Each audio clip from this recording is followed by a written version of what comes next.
Hey guys, behind this garage door is the newest addition to the TFL test fleet. And I gotta tell you, I am super excited because this vehicle is something very special. It's a vehicle that new cost around $39,000 and you can actually buy it for about $12,000. And we'll tell you how that's possible because it blows my mind at the end of this video. But before I show you what it is, let me tell you what we're doing. As you know, we've recently gotten into electric car coverage in a big way, and this is the next step. Now, we didn't buy this vehicle. I sent out an email to a lot of the manufacturers asking them for the latest and greatest electric cars if they were to send us one, and this is the first one that showed up. So this is part of our electric car coverage, and I think you guys are going to be, well, happy about this car because I certainly am. So let me open up the garage. Tommy is behind the wheel and he'll pull it out, and let me introduce you to our newest long-term review. Yep, it's super quiet because this is the Volkswagen E-Golf.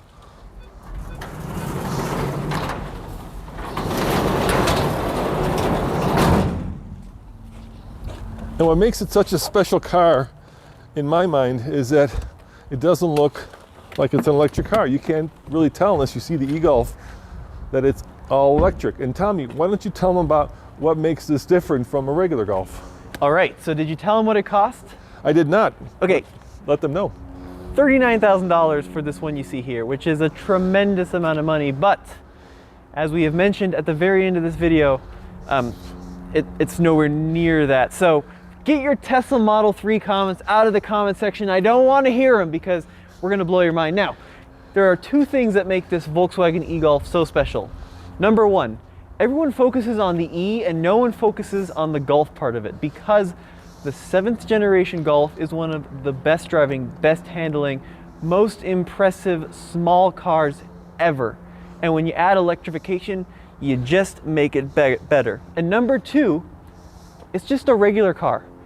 It's not pretentious, it's not trying to make some political statement, it's just a regular car that happens to be electrified. However, there are some cool little touches that you won't see on your standard Golf. Let's start down here in the front. So, see this line right here? Well, this is usually reserved for GTI models, but on the E-Golf, you get it as well, but this time it's blue instead of red and continues into the headlight. But the coolest part is actually down here because you've got these unique C-clamp LED driving lights. You're probably wondering what powers this Golf, and it's a little different. Yeah, let's show them the front, Tommy. Yeah, there's no frunk. Yeah, there is no frunk. What you get instead is kind of a unique look at the inner workings of an EV. Yep, there it is. You've got all your electrical bits and you've got your electric motor. Now, the one thing I think Tesla has done right is they've hidden all these orange cables, right? Which to me scream, if you touch me, you'll be dead. Yeah.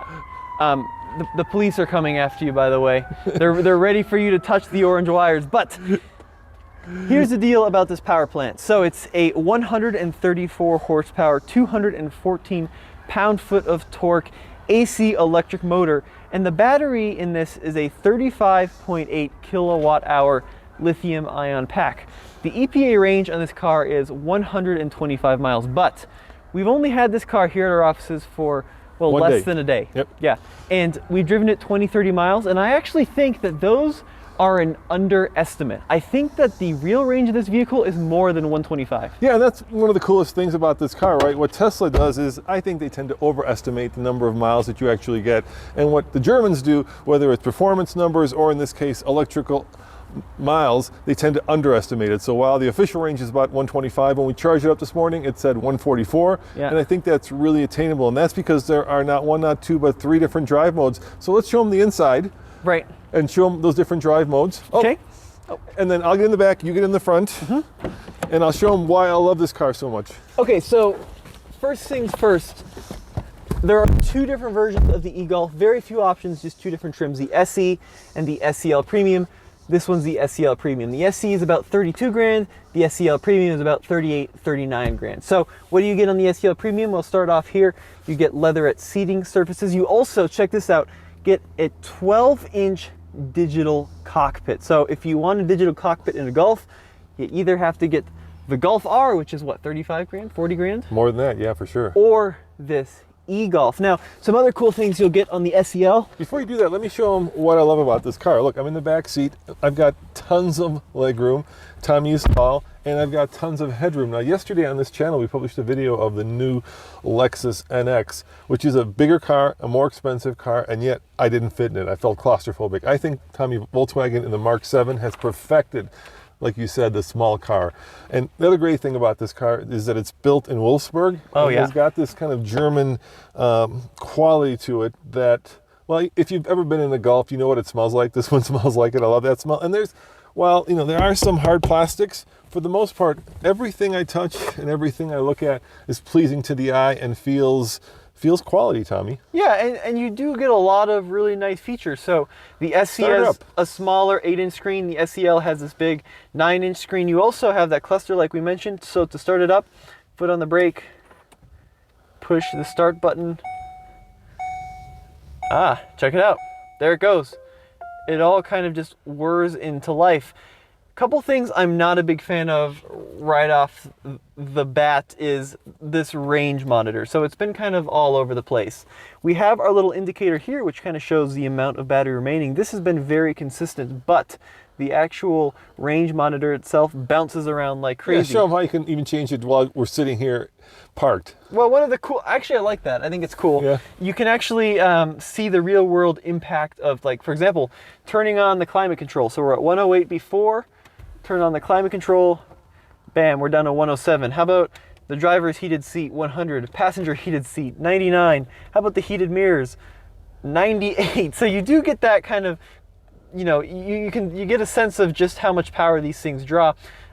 Even though that's cool, like I said, it's just kind of all over the place. Yeah, and the other problem with it being kind of all over the place is that we'll be driving it, and I've left the house yesterday, and it had about, I think, 109 miles, and then I drove to the supermarket, came back, and it had 111 miles. Yeah. And that's great, but it doesn't fill you with confidence, and it just adds to range anxiety because it also works the other way. Sometimes you'll have like 111, and then you let it sit, and you come back, and it happened to us today. It had 109 just by sitting for 10 minutes outside of our house. Yeah, and you don't change a single setting and it'll do stuff like that. But the coolest part about this car, in my opinion, is well, I know why, Tesla has pretty much made autonomous technology and EV synonymous. Autopilot. I love EV, I hate autonomous, and I like that this car is just a pure, simple electric car. You get in, you get to use this big satisfying shifter, put it into drive, and off you go. Let's talk about how you regen power, because you don't regen it in the Golf, you recoup it. Tell them how that works. Yeah, this is super funny.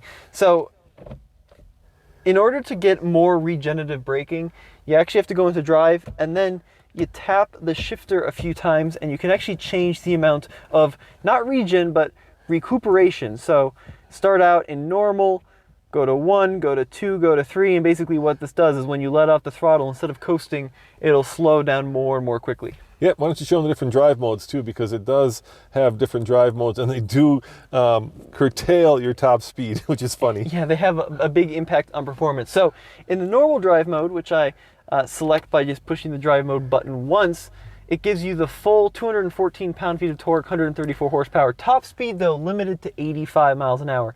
0 to 60 in normal mode, 9.6 seconds. Let's go to Eco. So this limits some of the climate control, but it also really slows you down. 0 to 60 in 13 seconds, top speed of 72.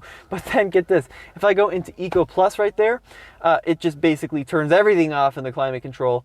0 to 60, impossible, because it limits the top speed to just 56 miles an hour. Two things, how much range did you gain by doing that? Okay, so everything else being the same, in Eco Plus I have 112. Yep.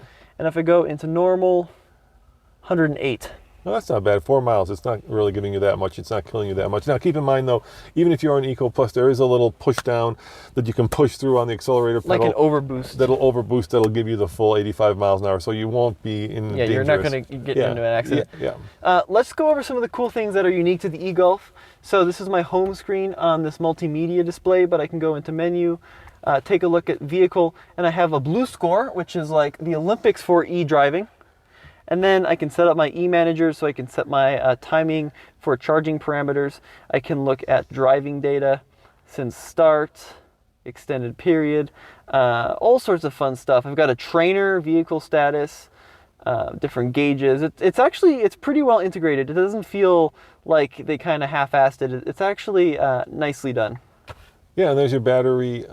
Recuperation. Status and your recuperation. And of course, probably the most important thing about electric cars is how they charge. So why don't we go outside, show them how it charges. Make sure you turn it off. Otherwise, we'll never open up the charging port. Yep.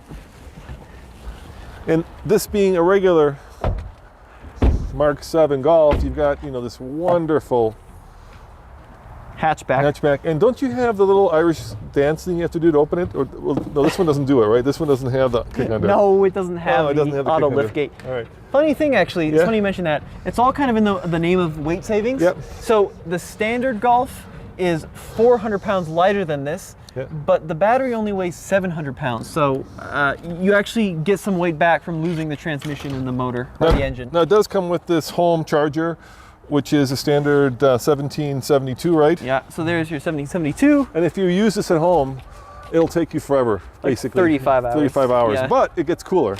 Yeah, because I can pop the charge port there. There's my 1772 plug, but the E-Golf has DC fast charging capability through the CCS port. So that means you can charge 80% of the battery in half an hour. Other cool things you'll notice around the butt of the car. Do you want to show them how that little emblem folds back? Yeah, this little emblem pops open, and I believe that there's also a backup camera in there. Yeah, it'll pop up. Yeah, it's pretty cool. So that's how you get into the trunk. Yep. E-Golf logo there, full LED tail lights, and along the side, 16-inch wheels. So I'm sick of manufacturers putting these big 18, 19, 20-inch wheels. These little 16s are not only very, very aerodynamic, it gives it a very high-quality ride. So in the start of this video, we said that you could buy this car for $12,000 new. And you guys might be wondering, how do you do that? There are a couple of caveats, but the caveats aren't that crazy, right? Right. So let's start with the fact that this is a California compliance car, so it's only available in California. Yep. Which means that here in Colorado, we really can't buy it. Yes, but you could buy one in California. California, but you can't buy it here at a dealer. Right. So that's important to this $12,000 figure. Yes. I'll tell you why. Because right now in California, they are discounting these cars $10,000, Tommy. So a $35,000 car, we checked on the website, you can get all day long for $25,000. So the SEs you can get for $24,800. SELs like this one, 27 grand. So we're just going to average it to 25. There's tons of them at 25 grand. And since Volkswagen still has all their tax credit, you get a $7,500 federal tax credit. And here in Colorado, we get an additional $5,000 tax credit. So that's $12,500. So start at 35, subtract 10. That's what the dealers are selling them for. And then subtract another 12,500, and you're at $12,500 for a car that has an effective range of 150 miles and a build quality that Tesla would die for, Tommy, would die for. Yeah, and this one's built in Wolfsburg. Like, look, listen to the quality. It's just like, it's so solid, everything throughout. You also get all sorts of premium features like adaptive cruise control in this SEL. You get all the lane keep technology you'd expect. You get blind spot monitoring. It's just such a complete package for such a good value. You're not going to find a Tesla for 25 grand. So if you look over there, there's our old Touareg, right? And that car was over-engineered and underappreciated. And I think we've got a very similar situation with this car. It's an over-engineered electric car that at $12,500 is just a steal. Now, a lot of people would lease them, but at $12,500, dude, that makes for, if your commute is like, let's say 20 miles, you can drive that to and from work every day without recharging it. Yeah, oh, for sure, almost the entire week. So we're gonna do a lot of testing in this car, full out range test, usability test. Try it in the winter because it's getting cold here in Colorado. We've got it for 3 months. And we're going to do, you know how we have the Ike Gauntlet? Yep. Well, we're going to do the same thing. A couple months ago, we took a Leaf against the Tesla Model 3 up to the top of the Loveland Pass. Right. And we're going to call it, I think, the Loveland Challenge. And it's going to be a complete, and I think the world's hardest electric car test, where we see if we can drive up a mountain and get it back to Boulder and see how it does on regeneration and on its highway ride and on its, snow performance. So be sure to stay tuned for that. And as always, this is Roman and Tommy. Now, before we close it, I'm going to show you the coolest part of any electric car, which is the instant torque, and it'll actually roast the front tires. I don't know about that. So, it will, I promise. Not in Eco Plus. No, not in Eco Plus. That's true. Let's see if it roasts its front tires. I'm curious about this.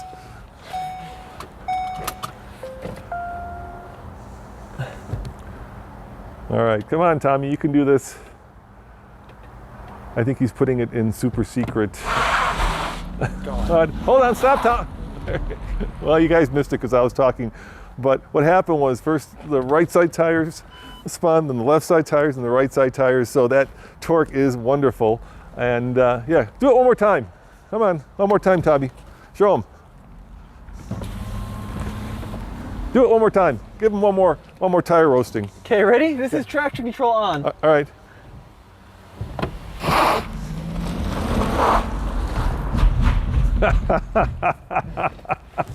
Yep, you saw it first on the Fast Lane car. See you guys next time. Ciao.